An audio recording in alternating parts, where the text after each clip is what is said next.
Hello, everybody. Welcome to Retire to Rome. I'm Russell. Hey everyone, I'm LJ. Today we're going to talk about the American dream. Is it still alive? Do you still want the American dream? And how important it is, if you're married, to be on the same page when it comes to the American dream. First, Russell's going to explain to us what Google has to say the American dream actually is. So I looked it up, and the definition they provide on Google is the American dream is an idea that anyone in the United States can become successful and happy if they work hard and use their talents. This means having the chance to get a good job, buy a house, and provide a better life for your family. It's about the freedom to make your own choices and belief that you can succeed no matter where you start in life. Okay, so that's what Google says. What do you think the American dream means to you?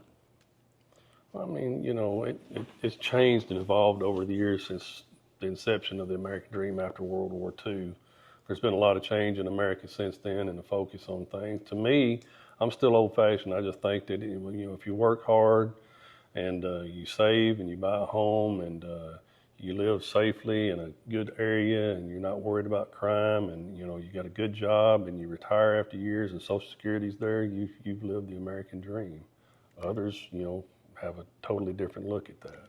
Yeah, I think we're in our early to mid 50s, and probably both of our parents, our sets of parents, explained to us the American dream was just what he said, working for a company. We know people that went to work for a company in their late teens, early 20s, and work there their entire career. But nowadays, we have nieces and nephews who are young in their 20s and 30s, and they've changed jobs several times. I personally have changed jobs several times in my career, and it's not, used to be a taboo thing, but now it's not. It's very rare, I would say, that you find someone that goes into an employer and they're there for the next 30, 40, sometimes even 50 years with the same employer. Right. It just doesn't happen that much. Does that mean that the American dream is dead? I don't think so. Our American dream may have started out with what you described, having a job, buying a house, paying for the house, raising a kid or two, and then retiring and living, 10, 15 years in retirement, and then you're probably dead. But that's not what our retirement dream, American dream, looks like anymore. No, we've evolved. You've heard some of our previous videos that we're looking into the FIRE movement, and you might want to explain what the FIRE movement is. FIRE is Financial Independence Retire Early, which basically just means that you're able to retire prior to when the traditional retirement age is, which, is 62 is the earliest that you can draw Social Security. A lot of places, retirement's not until you're 65. So to us, FIRE is any time prior to that. Yeah, and you have, like you said, it's for all different generations or age groups or whatever. You have some in the FIRE movement that are 20-year-olds, some are 30, 40, 50 like us, and it's just a different way. You put a different focus on what you want in retirement, and so it's a different way of this new gig economy where people will just at the drop of a hat change jobs, have 3 jobs in a year because they can, and they're not tied down to a house. It offers remote work. They can work from anywhere, and that basically gives them the ability, if they want to in a younger year, to take a remote job or be a digital nomad and live outside the United States with still being a citizen here, but living elsewhere at a cheaper way of life. Yeah. There are people that they're digital nomads here in the United States living out of vans. The camper van thing is huge right now, where people are living out of these converted vans.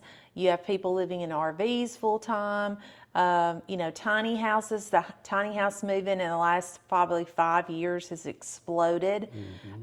So that is not what our American dream is. As we told you again in a previous video, we had planned to do something similar to that. We were going to RV part of the year and then come back to our home base the remainder of the year. But I will say, I think one of the most important things to do in looking at retirement, if you're single, you don't really have to worry about this. But if you're married or have a partner that you're going to be retiring with, you both have to be on the same page. You know, if I wanted to do one thing and Russell wanted to do another, and we were both, you know, butting heads, that could be a problem. Yeah, it would be. I mean, you know, I might like to go and be somewhere where it's cold, and you might want to just stay here, or you might want to go somewhere where it's a beach or whatever, and I may not be interested in that. So, Yeah. but that's not the case with us. But No, anyway, luckily that's not the case. And you want to communicate that. yeah, and it's not to say that you can't retire to your dream, even if your spouse doesn't have the same dream. It comes back to compromise and being willing to work with one another, you know, giving and getting kind of back and forth, just like your marriage. It's not really anything different. Maybe if, you know, Russell wants cold weather and I want beach weather, then we kind of split the year or whatever, but we make it work. Another key thing with retiring early is you have to plan. Yeah. And that comes back to the American dream. You know, you want to put a plan in place. Can you achieve that American dream? You know, we've talked about our dream, the American dream. Put down in the comments what your version of the American dream, what you see, what you are wanting to achieve. You may have a totally different definition of what the American dream is. We'd like to hear you. Put it in the comments. And I think another thing is, a lot of times people say, you know, I don't make enough money for the American dream. Well, I mean, so what if your American dream doesn't look like your neighbor's? So what if you don't ever buy a house? That's okay. Home ownership has its advantages, but it also has disadvantages, I would say. Well, yeah. So, you know, just because, you know, the next door neighbor's doing it doesn't mean that you have to do it.